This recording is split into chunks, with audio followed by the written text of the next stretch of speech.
wisdom, prudentia, justice, justitia, temperance, temperantia, courage. fortitudo. Applying ancient philosophy to modern life, this is the Sunday Stoic.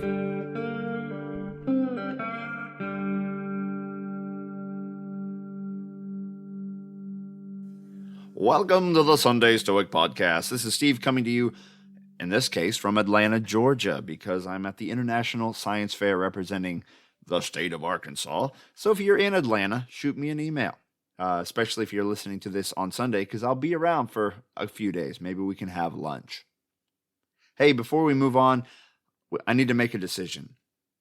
I have about a half an hour of free space left on my podcast hosting platform, which means I either have to delete old episodes or cough up some more money, like $50-$60, I forget exactly how much, to purchase the next higher level plan to keep all of my episodes available. If it's important to you, or if you think it's important that the old episodes be available, I don't delete any episodes, then you can help out by sending a few bucks my way, sundaystoic@gmail.com. You can do so on PayPal. So if you want to keep those episodes free and available, that's how you can vote, by sending a little money or by doing nothing. If you do nothing, I'll delete some old episodes in the next week or so. All right, so this week we're going to continue hearing from Marcus, and I think it's really important to really think about why we're reading Marcus Aurelius. This is the most powerful dude in the Roman Empire at the time.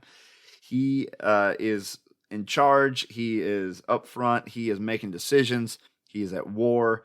But at the same time, he is trying to keep himself in check. He has a character. He has moral discipline. He has the discipline of habit. He reflects on his character daily. He tries to refine his character daily.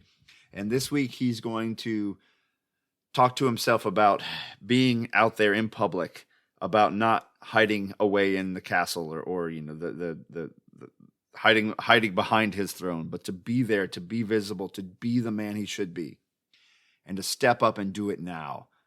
And he's also going to remind himself that all the things you see around us, including our own bodies, are inevitably changing. To lament changes is to lament nature's way. And nature's way, according to the Stoics, is divine. And so to question it is silly, is foolhardy, is impious.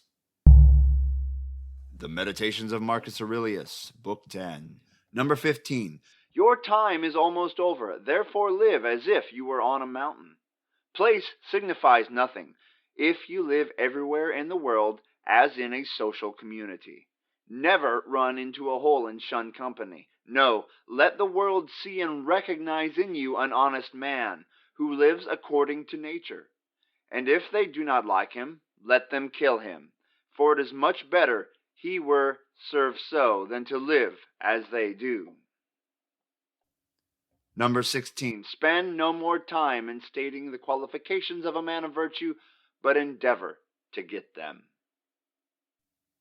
Number 17. Take the whole bulk of matter and all the extent of time frequently into your thoughts, and then consider that all particular bodies are but a grain in the proportion of substance, and but the turning of a gimlet in respect of time. So we need to live like we're on a mountain. What does that mean? That means everyone can see you.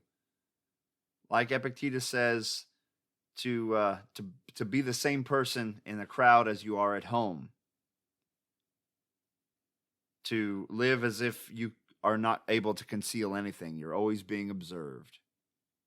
How would that change your behavior if you were always watched? That might affect how you act, what you say, the things you do, the things you buy, the things that you think even might be affected if you know you are being watched. So he says, I'm a social being. I need to act like it. Of course, he's emperor. This is doubly true for him, but it's true for us as well. How often do we cower away instead of going out and doing the right thing? Maybe we know someone's in need, but we decide to watch Netflix instead of knock on their door to check in on them. You know, your own personal circumstances vary wildly, I'm sure, all of you listening. But this can apply to some aspect of your life. Instead of hiding away, what could you be doing that would serve as a good example to others, but also just be the right thing to do? The second reading, one of the most often quoted from Marcus Aurelius, a slightly different translation here than you usually hear, but stop arguing about what it means to be a good man and just do it. Just be one. Be a good person now. How often am I guilty of this? Well, I'll listen to one more podcast, or maybe if I read one more book, it'll all click. How often are you going to be reading your books? How often are you going to be listening to your podcasts instead of applying and making progress? That's up to you. That's up to me. Only we can decide that answer. So stop the podcast and go live life. There you go. And the last reading, he reminds himself that from the moment something is born, it's on its way to death.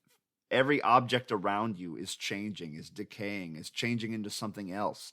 It's either undergoing metamorphosis and changing from one thing to another, or decaying back to its elements and being reabsorbed by the universe. This is the way of nature. We often lament it when our favorite toy breaks, when our loved ones grow old, when we ourselves are unable to do what we used to do.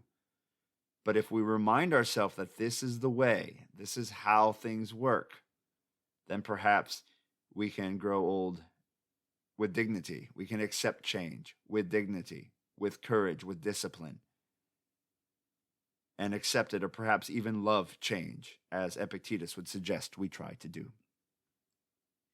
All right, so live life as if you're being watched. Don't hide away when you know what the right thing is.